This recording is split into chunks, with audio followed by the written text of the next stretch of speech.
المجموعة هي الأهم وهي فوق كل اعتبار. إشارة أنه يراهن على المجموعة، ولكن المجموعة تراهن على ميسي. فيها جول فيها جول فيها أسبقية يا نيمار عن طريق عمل جماعي مثمر.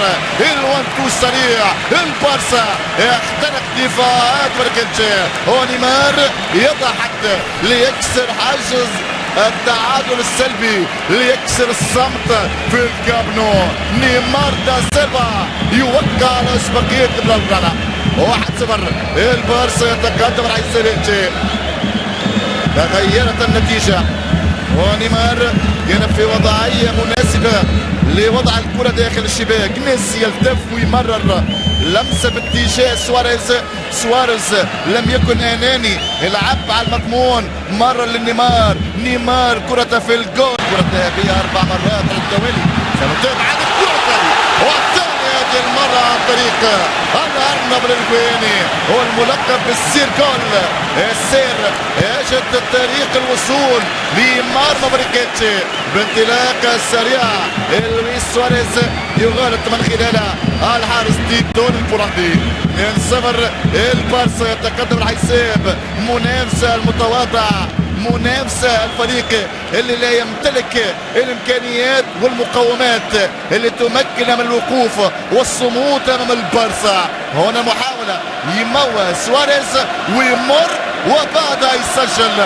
يتمكن هيدر الجوياني من وضع الكرة داخل الشباك. شوفوا الإعادة في مرور وتسديد من جانب لويس سواريز، بينما ميسي يمرر الكرة بين النهاية والأربعة والثالث نيمار سجل يا برازيلي في ركلة جزاء. ماذا يقول الحكم؟ يؤكد ذلك ركلة جزاء 100%. نيمار يكسب ركلة جزاء وحكم اللقاء لم يتردد في احتساب ركلة صحيحة 100%. ميسي مرر كرة بينية عن طواعية يضرب بها دفاعات إلتش المتواضعة. نيمار ينطلق وهنا العرقلة كانت واضحة وضوح الشمس وركلة جزاء. فرصة للثالث وفرصة للتسجيل يا ليونيل ميسي عنده 27 هدف في كوبا ديل. اول مرة ليه في فبراير 2007 سرقست البارسا انتصر 2-1. ليو ميسي في اي زاوية سيختار؟ هل ينجح في مغالطة البولندي ام لا؟ البرغوث وجها لوجه امام التيتون. فرصة للثالث. هل ينتهي الشوط الاول 3-0 ام سينتهي 2-0؟ فانتظار كلمة ليو لا يسجل والثالث للبارسا. يغلط تيتون 3-0. البارسا ينهي الشوط بثلاثية 3-0. البارسا يستعرض العضلات، الكل يلتف حول ميسي، الكل يهنئ ليو بهذا الهدف، الكل يقف مع البرغوث، الكل يساند هذا النجم، الكل يحب ميسي.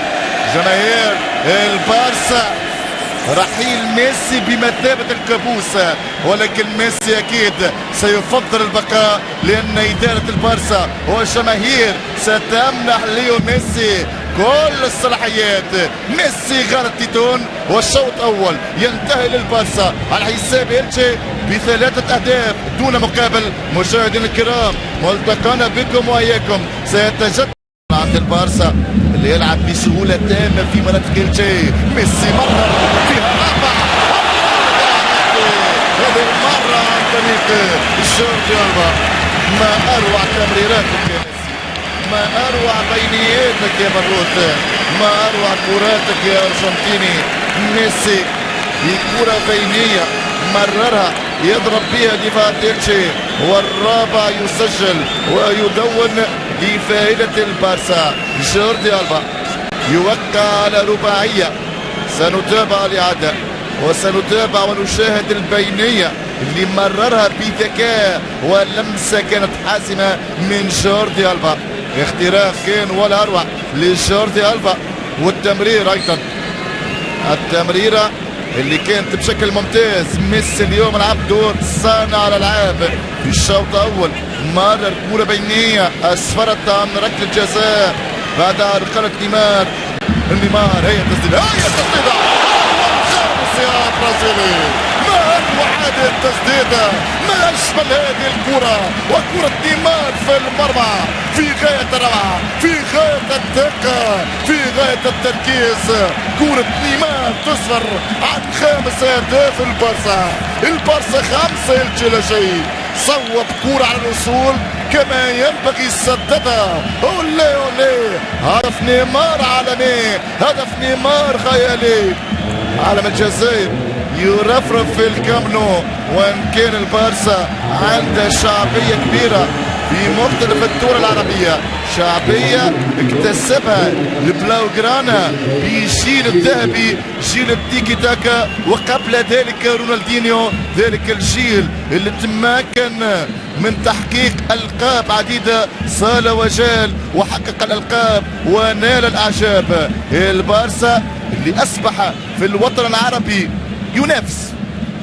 ينافس الغريم الريال مدريد، هو الآخر